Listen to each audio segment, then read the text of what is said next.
Bismillahirrahmanirrahim. Assalamualaikum warahmatullahi wabarakatuh. Perkenalkan, nama saya Muhammad Amaruddin Kamil Al-Madani dari PGMI 2C UIN Syarif Hidayatullah Jakarta. Saya di sini untuk melengkapi tugas UTS mata kuliah Psikologi Perkembangan Anak.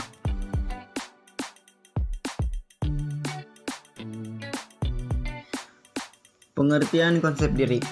Beberapa ahli merumuskan definisi konsep diri. Menurut Bones, konsep diri adalah hubungan antara sikap dan keyakinan tentang diri kita sendiri. Dalam kehidupan sehari-hari, secara tidak langsung individu telah menilai dirinya sendiri. Penilaian terhadap diri sendiri itu meliputi watak dirinya. Orang lain dapat menghargai dirinya atau tidak. Dirinya termasuk yang berpenampilan menarik, cantik atau tidak. Yang kedua, yaitu menurut Harlock, memberikan pengertian tentang konsep diri sebagai gambaran yang dimiliki orang tentang diri merupakan gabungan dari keyakinan yang dimiliki individu tentang mereka sendiri, yang meliputi karakteristik fisik, psikologis, sosial, emosional, aspirasi, dan prestasi. Dan yang ketiga, yaitu menurut pendapat William, konsep diri adalah pandangan dan perasaan kita tentang diri. Konsep diri didefinisikan secara umum sebagai keyakinan, pandangan atau penilaian seseorang, perasaan dan pemikiran individu terhadap dirinya yang meliputi kemampuan, karakter, maupun sikap yang dimiliki individu. Konsep diri merupakan penentu sikap individu dalam bertingkah laku. Artinya, apabila individu cenderung berpikir akan berhasil, maka hal ini merupakan kekuatan atau dorongan yang akan membuat individu menuju kesuksesan. Sebaliknya, jika individu berpikir akan gagal, maka hal ini sama saja mempersiapkan kegagalan bagi dirinya. Dari beberapa pendapat para ahli tadi, maka dapat disimpulkan bahwa konsep diri adalah gagasan atau keseluruhan gagasan tentang diri sendiri yang mencakup keyakinan, pandangan, dan penilaian seseorang terhadap dirinya sendiri. Konsep diri terdiri atas bagaimana cara kita melihat diri sendiri sebagai pribadi, bagaimana kita merasa tenang tentang diri sendiri, dan bagaimana kita menginginkan diri sendiri menjadi manusia sebagaimana yang kita harapkan. Selanjutnya yaitu konsep diri positif dan konsep diri negatif. Konsep diri positif, individu yang mempunyai konsep diri positif mengenal dirinya dengan baik. Konsep diri yang positif bersifat stabil dan bervariasi. Individu ini dapat menyimpan informasi tentang dirinya sendiri, baik positif atau negatif. Individu dengan konsep diri positif dapat memahami dan menerima sejumlah fakta yang sangat bermacam-macam tentang dirinya. Pengharapan individu yang berkonsep diri positif dirancang dengan tujuan-tujuan yang sesuai dengan realistis. Artinya, memiliki kemungkinan besar untuk dapat mencapai tujuan tersebut. Individu ini dapat menghadapi kehidupan di depannya. Individu dengan konsep diri positif dapat tampil ke depan dengan bebas. Ia akan bertindak dengan berani, spontan, dan memperlakukan orang lain dengan hangat serta hormat. Individu ini memandang hidup lebih menyenangkan dan penuh harapan. Konsep diri positif cukup luas untuk menampung seluruh pengalaman mental individu. Penilaian tentang dirinya menjadi positif. Individu ini dapat menerima dirinya apa adanya dan juga dapat menerima orang lain apa adanya. Individu yang mempunyai konsep diri positif memiliki pengertian yang luas dan bermacam-macam tentang dirinya. Pengharapan yang realistis dan harga diri tinggi. Individu ini akan mampu mengatasi dan mengarahkan dirinya, memperhatikan dunia luar.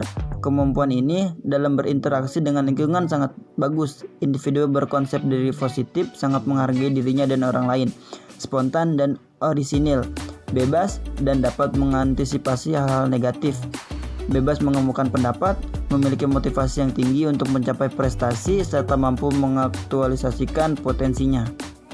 Adapun konsep diri negatif, individu yang mempunyai konsep diri negatif umumnya memiliki sedikit pengetahuan tentang dirinya sendiri. Biasanya memiliki pandangan tentang dirinya yang sedikit, tidak memiliki perasaan kestabilan dan keutuhan diri, benar-benar tidak tahu siapa dirinya, kekuatan dan kelemahannya. Konsep diri bisa terlalu stabil atau kaku, mungkin karena didikan yang sangat keras. Individu tersebut menciptakan citra diri yang tidak mengizinkan adanya penyimpangan dari aturan. Keadaan inilah yang menyebabkan kecemasan dan mengancam dirinya. Harapan individu yang mempunyai konsep diri negatif tidak realistis. Individu ini mempunyai sedemikian rupa sehingga dalam kenyataannya ia tidak mencapai apapun yang berharga. Bila ia mengalami kegagalan, maka kegagalan ini akan merusak dirinya sendiri.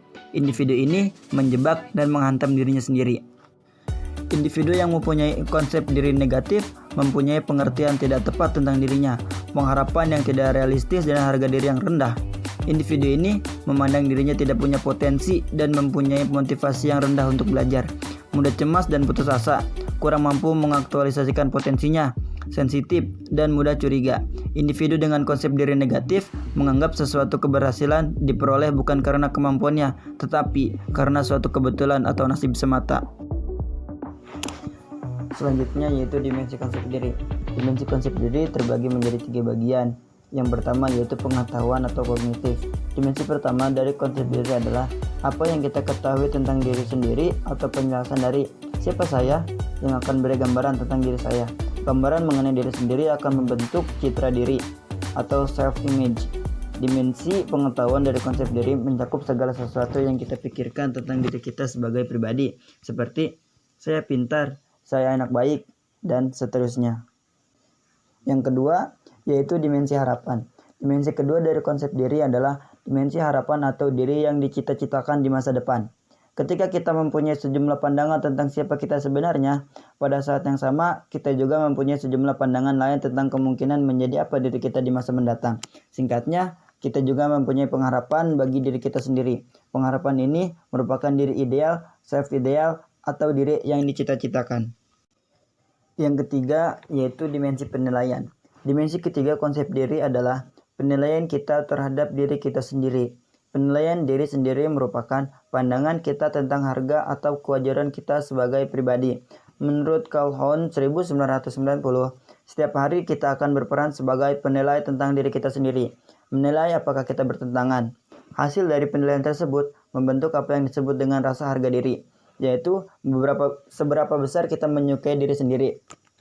Orang yang hidup dengan standar dan harapan-harapan untuk dirinya sendiri, yang menyukai siapa dirinya, apa yang sedang dikerjakannya, dan akan kemana dirinya, akan memiliki rasa-rasa harga diri yang tinggi atau high self-esteem. Sebaliknya, orang yang terlalu jauh dari standar dan harapan-harapannya akan memiliki rasa harga diri yang rendah atau low self-esteem. Dengan demikian, dapat dipahami bahwa penilaian akan membentuk penerimaan terhadap diri serta harga diri seseorang.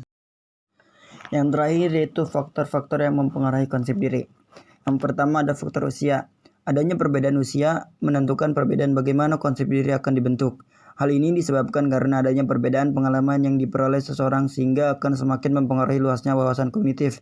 Selanjutnya akan menentukan bagaimana persepsi seseorang terhadap pengalamannya dan akhirnya turut juga berpengaruh dalam mempersepsi dirinya. Yang kedua ada faktor peran seksual. Peran seksual adalah pengetahuan individu sendiri apakah ia termasuk laki-laki atau perempuan. Peran seksual akan mempengaruhi perkembangan konsep diri individu. Itu berarti peran seksual yang diterapkan pada seorang anak lambat laun akan membentuk konsep diri anak. Misalnya, seorang anak perempuan tunggal yang mempunyai beberapa saudara laki-laki, dapat dimungkinkan bahwa lambat laun akan berperilaku seperti layaknya laki-laki. Bahkan, konsep dirinya juga dibangun dalam kerangka konsep laki-laki. Perbedaan peran kedua jenis kelamin tersebut mengakibatkan adanya perbedaan perilaku terhadap laki-laki dan perempuan. Perbedaan perilaku terhadap kedua jenis kelamin ini telah diterapkan sejak diri pada kehidupan anak. Orang tua akan memberikan perilakuan yang berbeda antara anak laki dan perempuan. Orang tua mengajarkan anak laki-laki untuk bersikap sebagai makhluk kuat, mandiri, bertanggung jawab, dan harus melindungi perempuan dan anak-anak. Dan orang tua mengajarkan anak perempuan untuk bersikap lemah lembut, emosional, patuh, pasif, dan harus dilindungi. Perbedaan perilaku tersebut akan membentuk konsep diri sesuai dengan jenis kelaminnya. Yang ketiga ada faktor keadaan fisik. Keadaan fisik merupakan faktor yang dominan bagi seseorang, khususnya bagi seorang wanita. Ini disebabkan keadaan fisik memegang peranan penting dalam pembentukan konsep diri. Gambaran fisik dipahami melalui pengalaman langsung dan persepsinya mengenai tubuhnya sendiri. Adanya ketidaksempurnaan tubuh seseorang akan mempengaruhi konsep diri secara tidak langsung. Dengan kata lain, proses evaluasi tentang tubuhnya didasarkan pada norma sosial dan umpan balik dari orang lain. Penilaian yang positif terhadap keadaan fisik seseorang baik dari diri sendiri maupun dari orang lain sangat membantu perkembangan konsep diri yang positif. Faktor yang keempat yaitu faktor sikap-sikap orang di lingkungan sekitarnya. Roger 1961 menyatakan bahwa Perkembangan konsep diri ditentukan oleh interaksi yang terbentuk antara individu dengan lingkungan sekitarnya. Ini berhubungan dengan feedback atau umpan balik yang diberikan oleh orang-orang di sekitarnya terhadap perilaku individu tersebut. Umpan balik yang diberikan orang di lingkungannya akan mempengaruhi konsep diri individu. Jika umpan balik yang diberikan orang-orang di lingkungannya menunjukkan penerimaan, maka individu merasa diterima dan akan membantu perkembangan konsep diri ke arah positif. Tetapi jika umpan balik yang diberikan oleh orang-orang di lingkungan yang menunjukkan penolakan, individu akan merasa terabaikan, terasing, merasa rendah hati, dan akan membentuk konsep diri yang negatif. Dan yang kelima, yaitu faktor figur-figur bermakna. Banyak figur yang bermakna bagi individu yang pada intinya memberi pengaruh pada dirinya, baik melalui umpan balik ataupun melalui perilaku yang kemudian diinternalisasikannya. Figur-figur tersebut memberi pengaruh yang sangat terasa dalam pembentukan dan perkembangan konsep diri. Figur bermakna biasanya orang yang mempunyai arti khusus bagi individu meliputi orang tua, anggota keluarga, guru, teman, pacar, dan tokoh-tokoh idola. Mungkin cukup sekian dari saya, kurang lebihnya mohon maaf. Cukup sekian dan terima kasih. Wassalamualaikum warahmatullahi wabarakatuh.